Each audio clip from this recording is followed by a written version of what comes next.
Nat, Muy, lo kalau tidur sendiri kan? Bayangin deh, lo lagi keadaan lo tidur sendiri ya, di mana kamar lo gelap, tapi nyaman.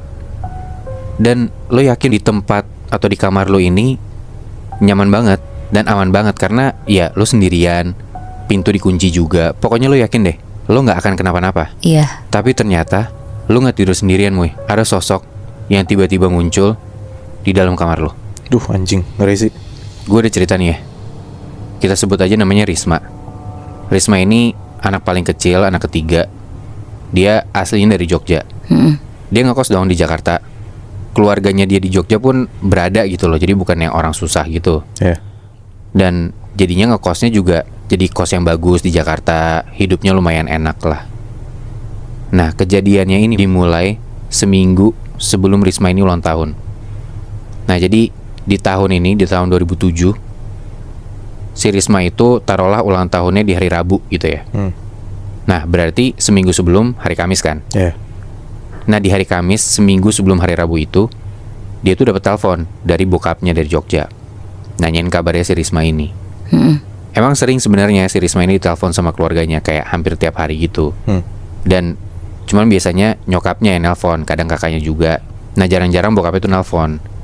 Di hari Kamis ini, seminggu sebelum dia ulang tahun itu, Risma ditelepon sama bokapnya. Bokapnya nanya dari ujung telepon, "Kamu mau pulang gak, Ndu? Nanti pas ulang tahun." Ini by the way dia ulang tahun ke-21 ya. Oke. "Aduh Pak, aku gak bisa pulang kayaknya." "Ya kalau bisa pulang lah, Ndu. Kamu udah lama gak pulang. Bapak kok pengen lihat kamu lagi ya," kata gitu. Terus ya Rismanya bilang, "Ya Pak, gak bisa izin. Kalau kuliah mungkin bisa, karena udah kerja kan." Ya dia baru fresh graduate di kantor itu. Dan bokapnya masih ngerayu tuh, "Ah kamu bisa lah izin 3 hari. Kamu ulang tahun sekalian kita adain syukuran di rumah." Terus Rismanya kayak agak bingung gitu. "Wah Pak, kok syukuran segala?" Intinya Risma ini gak mau lah buat pulang gitu, karena kayak agak ribet gitu. Dan tumben juga kan si bokapnya nyuruh Risma pulang kayak gitu. Ini lumayan tumben. Terus bokapnya masih juga ngerayu, "Ingat loh, kamu ulang tahunnya hari Rabu, atau kami aja ke sana." Dan di situ Risma tuh makin bingung nih, kok bokap gue maksa banget gitu loh. Dan dia masih nggak mau di situ. Cuman intinya di akhir tuh bapaknya wanti-wanti lah. "Ya udah kalau ada apa-apa kabarin ya, telepon aja. Kamu ngerasa apapun, pokoknya kabarin bapak." "Ya Pak." Udah tuh ditutup teleponnya. Oke. Nah Risma kan sendirian ya Muy, di kosan. Kerjaan juga lumayan banyak tuh di saat itu. Jadi Risma nih pulang ke rumah, makan, mandi, tidur, dan hidupnya cuman kerja dan istirahat aja. Karena kerjaan emang lagi padat-padatnya pas itu. Lanjut nih, kejadiannya di hari Jumat. Dia udah mulai capek tuh dengan kehidupan kerjaannya dia. Dan satu hal, Risma ini tuh gak pernah tidur kalau kamarnya tuh full gelap. Karena dia takut. Jadi Risma ini lebih suka, atau bahkan kalau tidur tuh harus remang-remang cahaya dikit. Oh tapi lampu dimatiin. Jadi ya terang juga gak bisa, cuman ya sedikit ada cahaya lah intinya. Jadi kalau misalkan Risma tidur, itu tuh dia seringnya ada lampu kelap-kelip di dinding kayak lampu Natal gitu. Kebayangkan lo? Yang kayak hidup mati itu mati. Atau dia tuh nyalain TV. Jadi tetap ada cahaya lah sampai dia tidur. Nah posisi kamarnya Risma ini, itu kasurnya di tengah, seberang kasur tuh TV, kayak di dinding gitu. Nah kalau lo mau nonton TV di seberang kan sambil tiduran tuh ya, sambil rebahan kan. Di samping TV ini, itu kayak ada cermin standing full body gitu loh. Tapi bukan di seberang persis kasur ya? Bukan, jadi kayak agak-agak nyerong diagonal gitu loh kasur. Kebayang ya? Nah malam-malam, ini Jumat malam ya, tengah malam, Risma tuh kebangun. Dia bangun, terus lampu Natalnya masih nyala, TV juga masih hidup. Di tengah-tengah dia kebangun dan masih ngantuk itu, dia tuh ngeliat kayak ada bayangan tinggi hitam, terus kayak pakai jubah panjang gitu di samping kasurnya dia.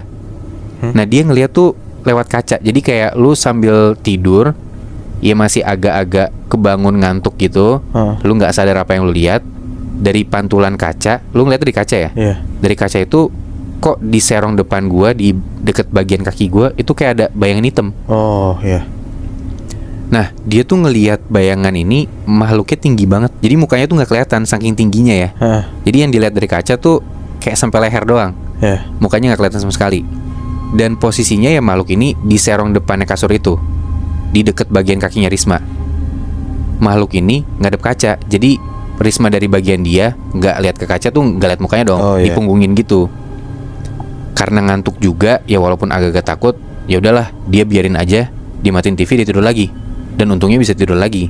Udah tuh, untungnya malam itu aman-aman aja. Besokannya hari Sabtu, ada event tuh, kayak ada suatu acara gitu. Dia datang dari pagi banget berangkat, dan sampai malam udah pulang gitu ya. Dia nonton TV karena besok hari Minggu, libur juga.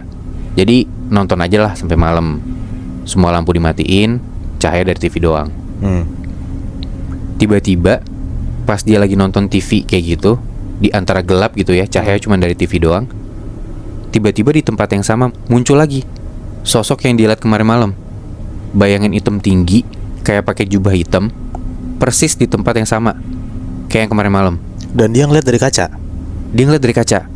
Kaget dong, Hah. deg-degan dong dia. Ya Risma nggak mau ngeliat tuh, jadi dia liatin aja ke arah TV, fokus gitu ya. Hah.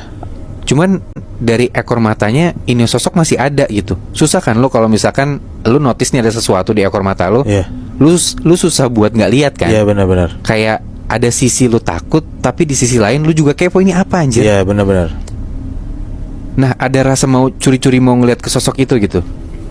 Dan kejadian juga, akhirnya Risma ngeliat nih sosok yang ada di serong depan dia itu. Lu tahu, kemarin kan sosoknya nggak kelihatan nih mukanya, Hah. karena mukanya ngadep cermin standing itu kan. Saking tingginya jadi nggak kelihatan kan mukanya. Kali ini mukanya ngadep ke Risma, melototin dia. Anjir. Bentukannya kayak gimana, Bi? Nah mukanya tuh kayak, karena gelap jadi samar-samar kelihatan matanya, cuman kayak, ngerti gak sih lu udah tahu ini ada sosok yang gak jelas, Hah? lu makin gak mau dong ngeliat, ya kan? Jadi sekilas udah ngeliat, dia juga belum tahu itu apa, langsung dicabut lagi tuh. Maksudnya kayak gak mau ngeliat si sosok ini. Hah. Risma langsung cabut masuk ke dalam selimut, dibaca-baca doa, terus baca-baca terus sampai lama banget, nggak pakai nengok lagi karena udah saking takutnya. Iya. Dia nggak berani ngecek sama sekali sampai nggak tahu udah berapa lama.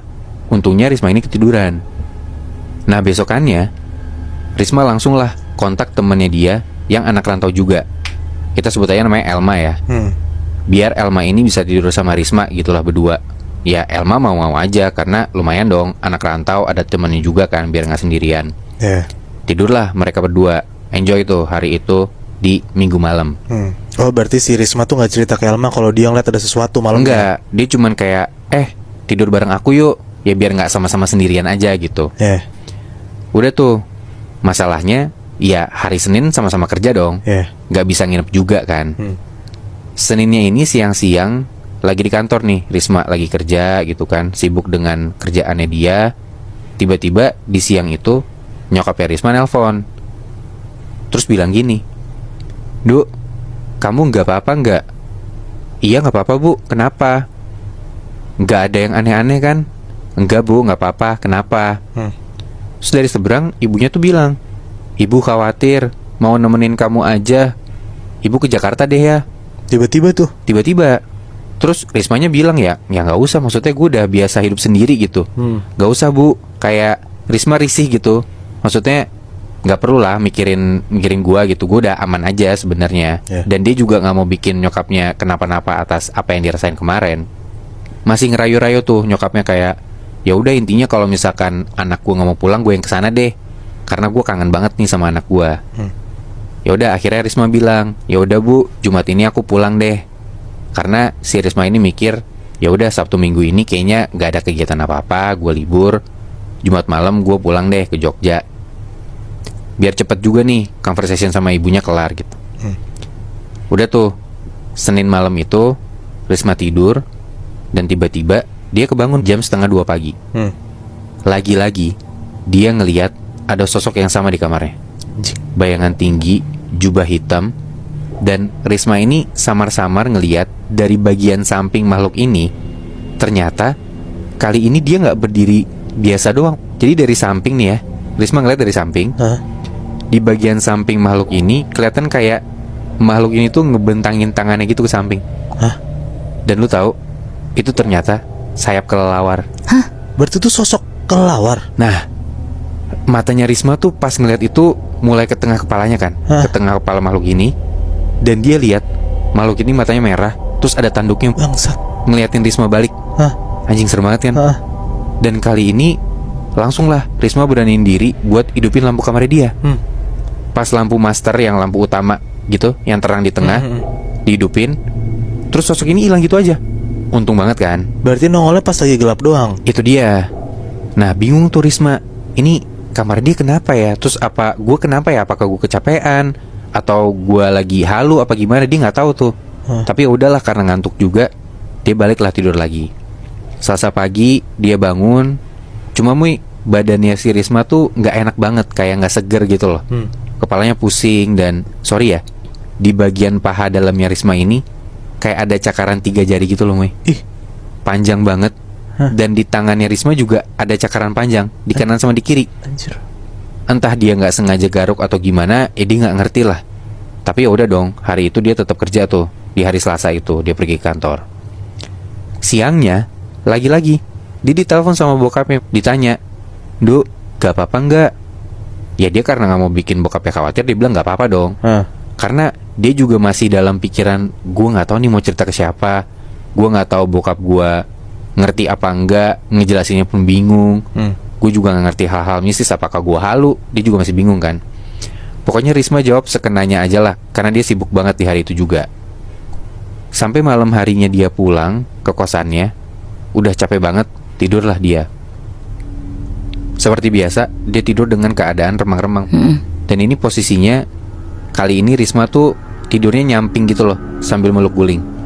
Sampai di satu momen, di jam 2-an lagi, jam 2 pagi, Risma nih ngerasa dia tuh gerah banget.